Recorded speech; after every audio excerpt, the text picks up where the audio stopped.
नमस्ते दोस्तों। ये मैंने एक नया सीरीज़ शुरू किया है जिससे मैं ये कोशिश करूँगी कि हिंदू माइथोलॉजी के बारे में जो कुछ भी मैंने पढ़ा है, जो कुछ भी मैंने समझा है, वो आप लोगों तक पहुँचा सकूँ।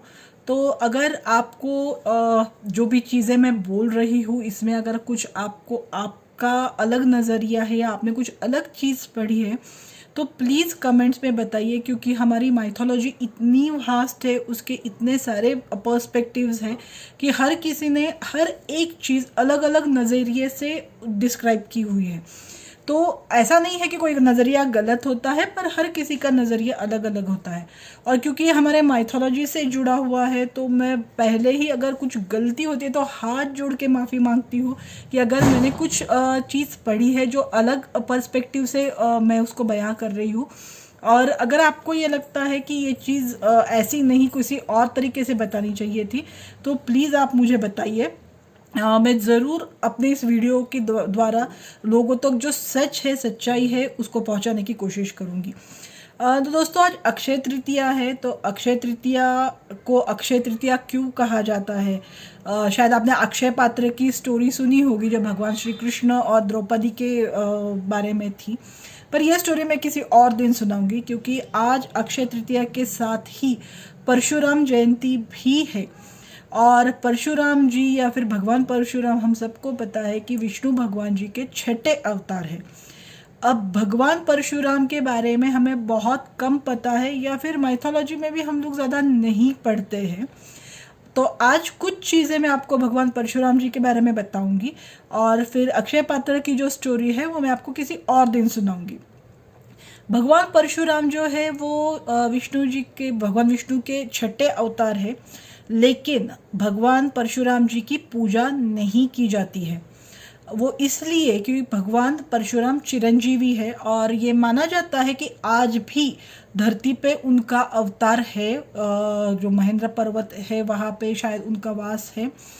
लेकिन ये भी सच है कि जब कल की अवतार होगा तो ऐसा माना जाता है कि भगवान परशुराम कलयुग को अंत करने में कल की भगवान की मदद करेंगे, और उसके बाद सतयुग की स्थापना होने के बाद वो वापस अपने धाम चले जाएंगे। तो जब वो वापस जाएंगे तब उनको भगवान के स्वरूप में पूजा जाएगा। जब तक वो वापस नहीं जाते हैं, जब तक वो चिरंजीवी बने इस धरती पे घूम रहे हैं, तब तक उनकी पूजा नहीं होती है। दूसरी बात है कि भगवान परशुराम जी ने अवतार ही क्यों लिया था, क्योंकि हमें पता है कि विष्णु भगवान के जितने भी आज तक अवतार हुए हैं उन हर अवतार के पीछे कोई ना कोई कारण है। भगवान परशुराम का जब अवतार हुआ था तो इस धरती पे जितने भी क्षत्रिय थे वो काफ़ी पावरफुल थे। उनके पास दैवी अस्त्र थे, उसके साथ साथ ही काफ़ी विद्याएं थी उनके पास। और क्षत्रियों की ये ड्यूटी थी कि वो ब्राह्मणों की, वैश्यों की, शूद्रों की, मतलब जो बाकी के लोग हैं, जो कॉमन पीपल है, उनकी रक्षा करें। पर हुआ ये था कि क्षत्रियों को अपने पावर पे इतना घमंड हो चुका था कि उनकी रक्षा करने के बजाय वो उन्हें सताने लगे थे।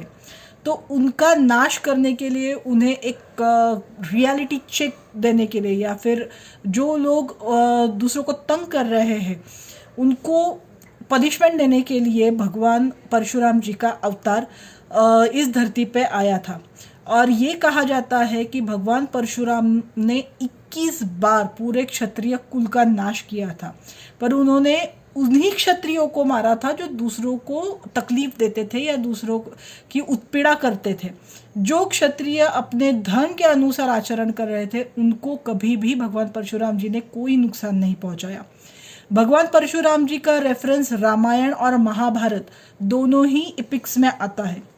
ऐसा कहा जाता है कि जब रामायण में जब भगवान श्री राम ने सीता मैया से शादी की और वो मिथिला से अयोध्या वापस जा रहे थे, तब भगवान परशुराम जी, उनको पता नहीं था कि क्या सच में भगवान राम विष्णु के अवतार है या नहीं।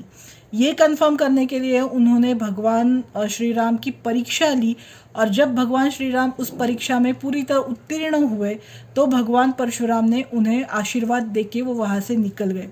उसी तरह महाभारत में भीष्म के पितामह भीष्म के गुरु भगवान परशुराम थे। उन्होंने द्रोणाचार्य को भी शिक्षा दी थी और साथ में कर्ण ने भी उनसे शिक्षा ली थी, पर तब कर्ण को शाप भी मिला था तो वो भगवान परशुराम से ही मिला था। क्या शाप था, क्यों था, ये सब मैं आपको आगे की स्टोरीज में सुनाऊंगी। ये थे कुछ लेसर नोन फैक्ट्स अबाउट भगवान परशुराम।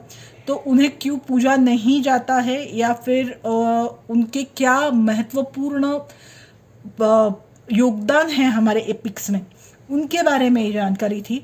आपको ये कैसी लगी प्लीज़ शेयर कीजिए, और अगर आपके पास कुछ एक्स्ट्रा इन्फॉर्मेशन है तो वो भी कमेंट्स में ज़रूर लिखिए।